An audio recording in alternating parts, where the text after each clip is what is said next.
If you're anything like me and the vast majority of teens and young adults today, your life is kind of off track. Maybe because of the global pandemic that ruined everything about our daily routines, or maybe that's just how it is for you, and that's completely fine and normal.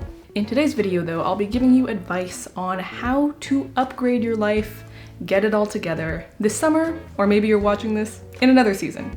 It's not really seasonally specific. So let's get started with advice on how to create and maintain your habits, because habits and systems are the real way you're going to upgrade your life in the long term. A lot of what I discuss in this video might be a one-time quick fix action that will ultimately have ripple effects and improve the rest of your life. But for the majority of things you might want to change about your life, like exercise or skincare or studying, the small actions that build upon themselves that you do every single day are what's actually going to improve your life. My first and best tip for habit building is to incorporate it into an existing routine.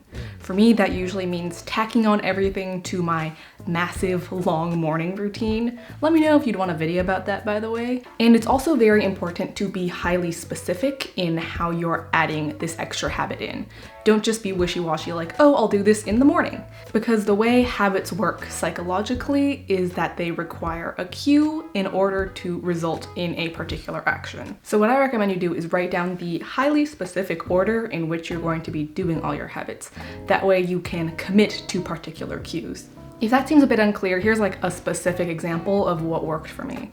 One habit I was trying to incorporate into my life, specifically into my morning routine, is a mindfulness, taking deep breaths, checking in with myself habit. And I found it really difficult, but then I decided that I would do that while brushing my teeth, because brushing my teeth is such a solidified part of my morning routine that it's a reliable cue. I will always do that in the morning, and therefore I will always do my mindfulness habit in the morning as well. It's taken me a while to train my brain to actually associate these things together, but it's been working out well so far, and hopefully by the time you're watching this video, it will be as solidified as my need to brush my teeth. My second tip is to be nice to yourself.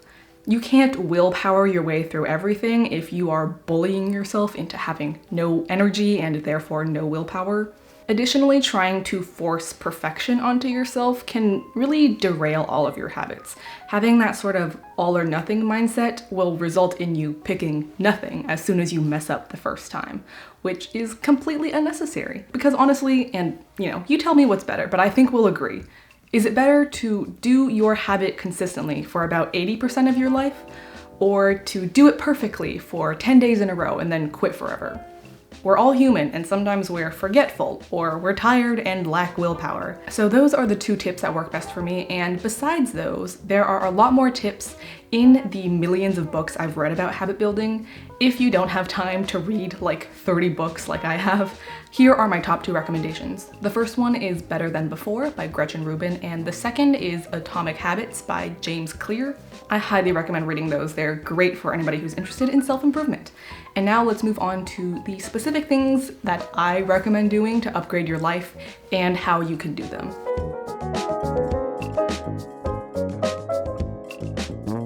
The first one, which is related to how I learned literally everything that I'm telling you in this video, is to read more.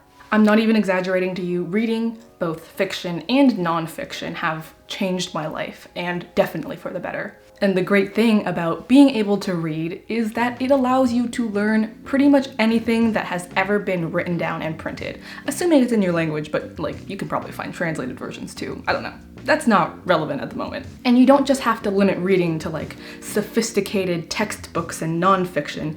Literally anything that's a source of informative content is a valid thing to be reading, or even listening to. From books to magazines to news articles to podcasts and audiobooks. There's so many ways you can learn. And what I think is most helpful to actually get into the habit of reading often is to make it as convenient as you possibly can.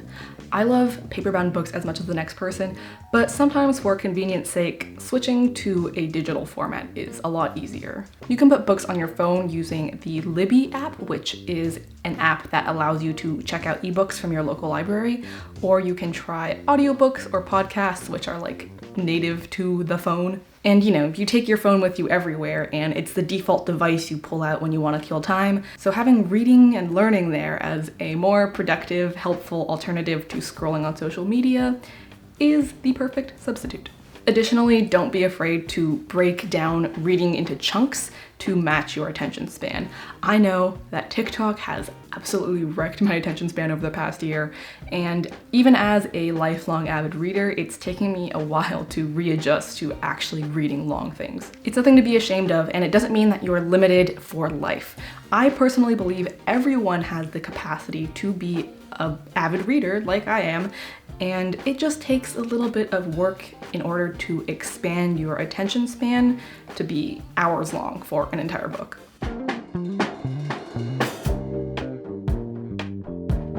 The second thing we're gonna do this summer is find the exercise habit that works for you.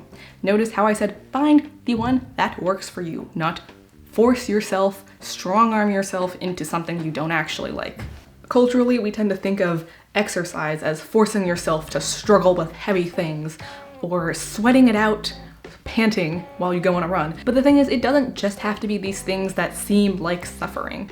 You can play frisbee with your friends or go out on walks in your neighborhood. Any way you get yourself to move around and be active is a great way to have exercise. And even though exercise is always associated with losing weight or making yourself look more buff, it really isn't supposed to be like that, in my opinion. It's good for your health because it keeps your body moving, which is what it evolved to do.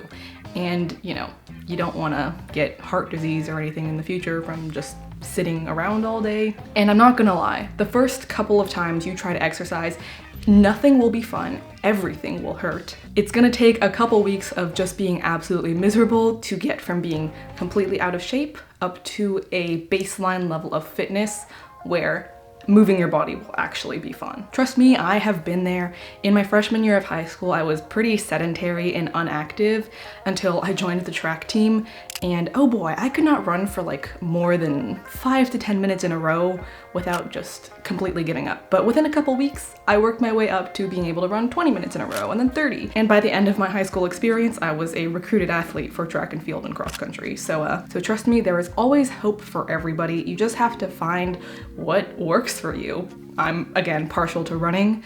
If you'd like a video about my whole running process and how you can get into running as well, also let me know in the description. I mean, you can't edit the description. I meant the comments. Please let me know in the comments.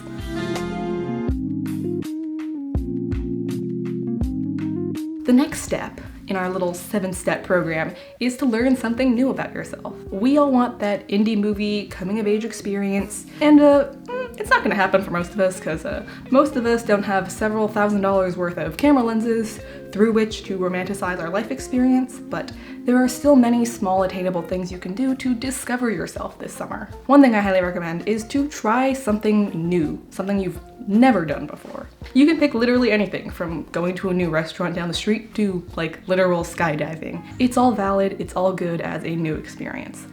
And from trying this new thing, you can reflect on it and identify new traits about yourself.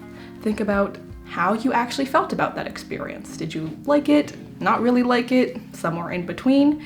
And why? Why do you feel that way about it? And then what do all of these thoughts and feelings say about you, your likes and dislikes, your personality, your interests, all that sort of stuff. You also don't necessarily have to react to something new in order to discover yourself. Simply reflecting on your thoughts, feelings, interests, personality, again, all that sort of stuff can be extremely valuable. In my opinion, the best way to do this is to just find good journaling prompts. You can find a lot on Pinterest or just throughout the internet in general. You could even try BuzzFeed quizzes or like the MBTI personality test or astrology. Anything that will prompt you to reflect on who you are, what you like, maybe what you want to do in the future, because young adulthood is a pretty long process of discovering your identity, and being a little bit more solidified in knowing who you are is definitely beneficial as you move forward through college and early career and the rest of your life.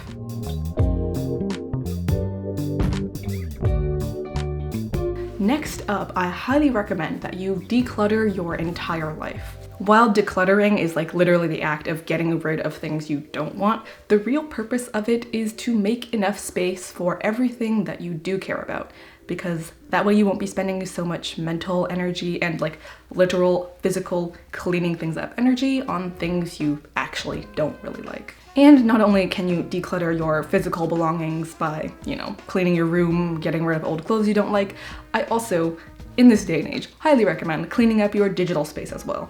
This includes things like the photos on your phone, or files on your laptop, or people you follow on social media.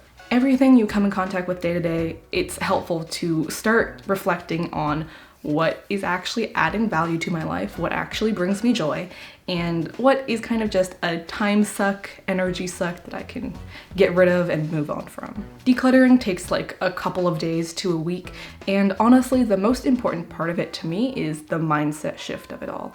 And to that aspect, out of, again, the tens to hundreds of self-help minimalism books I've read, the two I recommend the most are The Life-Changing Magic of Tidying Up by Marie Kondo for your physical space, and Digital Minimalism by Cal Newport for your digital space. And once you've decluttered everything, it's a lot easier to clean and organize and to make your space the Pinterest aesthetic of your dreams, because everything that you don't actually like has now disappeared to make room for things you actually do like.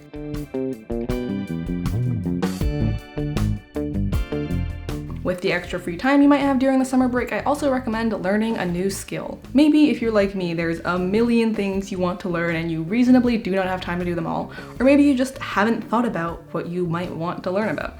And either way, what I recommend you ask yourself in order to identify the first thing you want to tackle is, if you knew you couldn't fail, what would be the one thing you would want to try to do? I find the biggest obstacle in learning these new things is fear. It's being afraid that you're not good enough, so you might as well just not try. And, saying it out loud, it clearly doesn't make that much sense. You might as well try it even if you think you'll mess up, because honestly, you probably won't. Some ideas that might inspire you from my long laundry list of things I want to learn this summer. I will not be able to accomplish all or even most of these things, but my list includes learning languages. Specifically, I want to focus on Spanish, but also I want to learn every language in the world. Getting more familiar with Adobe editing softwares, especially After Effects and Illustrator. Learning how to swim, learning how to rollerblade, and how to style my hair, especially my wispy little curtain bangs that are growing out. It might be good to pick something that's a practical investment in your career, but honestly, anything works, especially if it's your first time teaching yourself a brand new skill. Learning the skill of teaching yourself new skills is a skill on its own. Please do not play any sort of drinking game with the word skill, because you will die. But anyways, learning how to teach yourself is something incredibly valuable that you'll learn alongside teaching yourself pretty much anything. Of course, now that we've thought about the fancy, amazing things we want to get done with our lives, the hardest thing is actually figuring out how to do it. Some resources I recommend checking out are online courses. For instance, there's edX and Coursera, which are both free, and you can check out Skillshare, which is not free. This video is not sponsored by them. You can pay an instructor or just have a friend who's pretty good with the skill teach you how to do it. Make sure you compensate them in some way, whether it just be free food. You can also just try to obsessively Google and read everything you find on the internet and watch a million tutorial videos, because that's how I learned how to crochet. Something else that I think not a lot of people have heard about are groups and classes at your library or community center. They're usually either free or very cheap, and they're a great way to have a social group to hold you accountable and a teacher who can instruct you.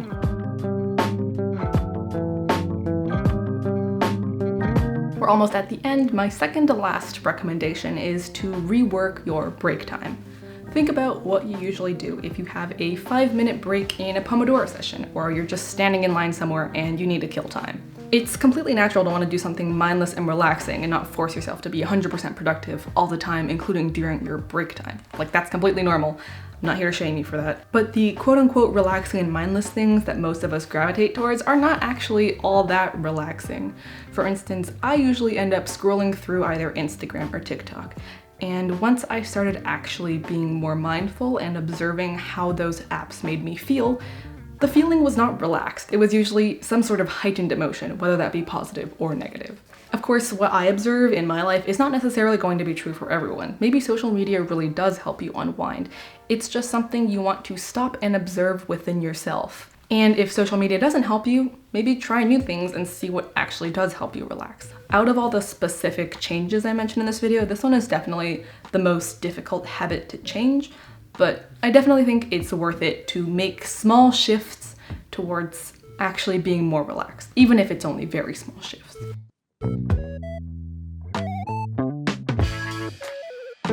Last but not least, I want you to do one thing, just one thing, no matter how small, to improve your personal finances. No matter what stage of life you're in, there's definitely at least one thing you can do or one system you can set up that will set you up for success in the future. For instance, you can open a high-yield savings account and set up automatic transfers so that a little bit of your paycheck will be deducted and put into savings without you even thinking about it. Or maybe you can open your retirement account, research the funds that work for you, and set up automatic investing. It's never too young to do this. I personally started my retirement account the day I turned 18. I was so excited. I'm also just kind of a nerd about personal finance.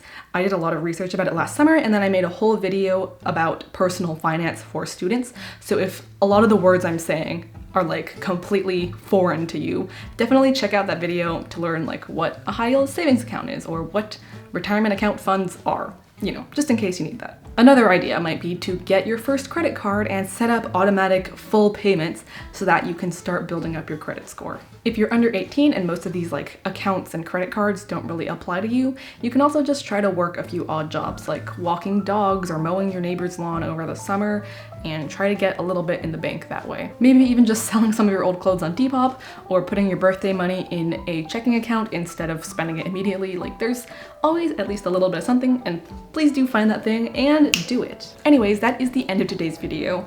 I know I said a lot of things about ways that you can upgrade your life, but watching this video is not actually how you are going to upgrade your life. You actually need to do these things. So once you hit the end of this video, click the X on one of these sides and go do one of these things, please. Anyways, thank you so much for watching. I upload new videos about student life every week, and over the summer I'm going to be trying to upload 2 videos a week instead. Wish me luck on that. You can also check out my Instagram, TikTok, and second channel for some other, usually not studying related content. See you next time!